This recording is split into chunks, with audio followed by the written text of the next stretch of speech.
You ask Tiger to solve. This deals with linear equations with one unknown.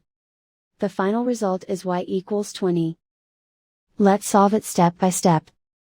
Simplify the expression. Expand the parentheses. Simplify the arithmetic. Group like terms. Multiply the coefficients. Group like terms. Combine like terms. Group all constants on the right side of the equation. Subtract 100 from both sides. Simplify the arithmetic.